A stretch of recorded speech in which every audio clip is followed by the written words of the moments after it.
Bien, en un paciente con EPOC lo vamos a poner en dos puntos. El paciente con EPOC está entre comillas estable, está en su tratamiento y pues lleva su medicamento y pues vive su vida entre comillas lo más normal posible. Sin embargo, estos pacientes pueden tener exacerbación. ¿A qué llamamos una exacerbación? A una agudización de sus síntomas que va a disminuir su función pulmonar y va a requerir un tratamiento añadido. Las principales causas de exacerbación en el mundo definitivamente son las infecciones y en nuestro medio a veces pues la falta de medicamentos. Una vez que un paciente tiene una exacerbación, él va con su función pulmonar en una línea recta, pero cuando ocurre esa exacerbación cae su función pulmonar y muchas veces esa función pulmonar no se logra recuperar. Eso aumenta la mortalidad del paciente al primer año y eso está asociado a un estado inflamatorio persistente y a infecciones a repetición, tanto además como la principal causa de muerte en ellos. Si bien podríamos pensar que un paciente con EPOC muere de los pulmones, que no es raro, es una causa común, pero la principal causa de muerte en EPOC es la enfermedad cardiovascular. Y digan ustedes, ¿qué tiene que ver con el pulmón con el corazón? ¿A dónde va esto?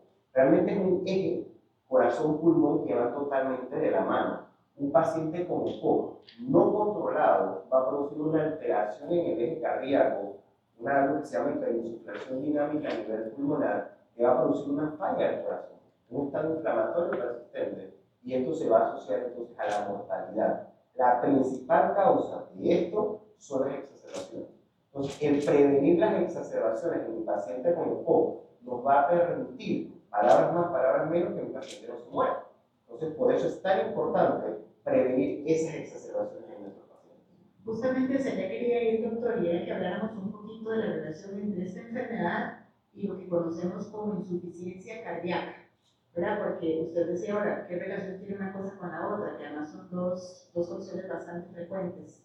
Cuéntenos un poquito más sobre esa relación. Bien, entendamos que al final ambas estructuras están en el tórax, ¿okay? En el pecho. ¿Realmente qué ocurre? En un paciente con EPOC, imagínense un globo al cual está entrando aire, pero no sale la misma cantidad. Eso ocurre en el EPOC. El aire entra, pero no sale lo mismo. Cada vez se va acumulando más aire, acumulando más aire, acumulando más aire. Ese aire no va para ningún lado. Empieza a comprimir estructuras en el pecho. La principal estructura que comprime es el corazón. Si comprimes el corazón, disminuye la función de llenada cardíaca.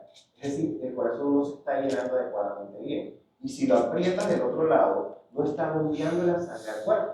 Entonces, solamente por esa obstrucción del flujo de aire que se da por la EPOC, terminas produciendo una consecuencia a nivel del llenado cardíaco, de la bomba cardíaca, y al final el corazón termina enviando menos sangre al cuerpo.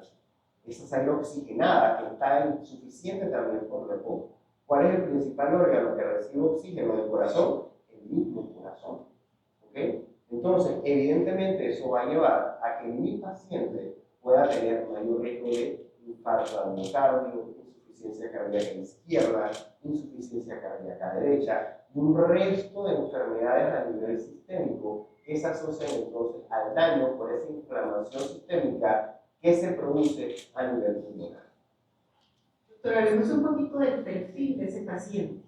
¿Qué características tiene el paciente típico de enfermedad pulmonar obstructiva crónica? ¿Y qué es lo que ustedes ven normalmente en la consulta? El clásico paciente que podríamos ver, pues lo primero, el factor de riesgo etario, usualmente es una población mayor de 40, 50 años, con factores de riesgo. ¿Qué factores de riesgo muy importantes? Uno, el cigarrillo. ¿Okay? El tabaquismo es el principal factor de riesgo para el COVID. Y aparte del cigarrillo, entender que en nuestro medio y toda Latinoamérica, lo que se llama exposición a humo de biomasa.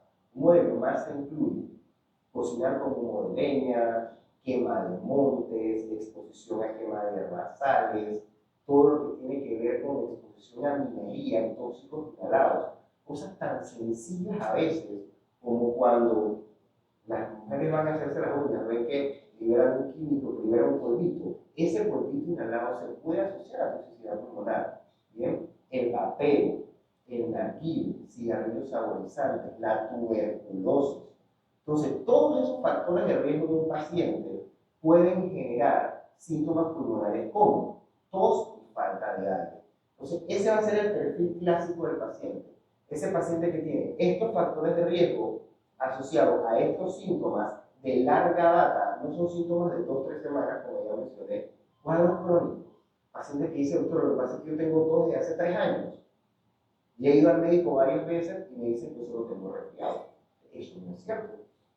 Ese paciente con ese cuadro crónico larvario, bastante largo, con esos factores de riesgo, va a ser el clásico paciente que va a llegar a la consulta en el cual yo debo sospechar que pueda tener una enfermedad pulmonar obstructiva crónica o que debuta con una exacerbación, que me llaman al cuarto de urgencias porque tiene estos factores de riesgo, pero llega con falta de aire, de larga data, tos de larga data y o síntomas de infección.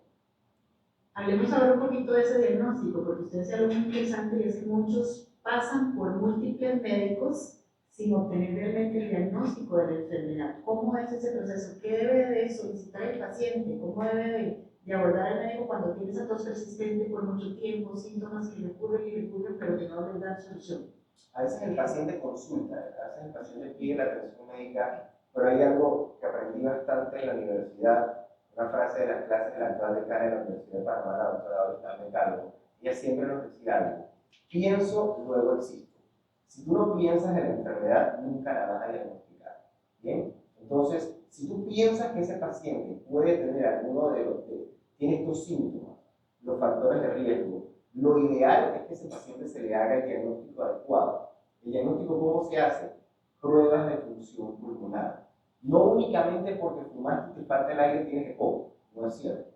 Es lo mismo que decir que no solamente porque te duele la cabeza y te mareas es hipertenso. Eso no es correcto. Para la EPOC, el diagnóstico se hace con una prueba que se llama espirometría. Es una prueba que mide el flujo expiratorio forzado de aire y que te permite documentar esa obstrucción del flujo de aire característica de la EPOC. ¿Bien?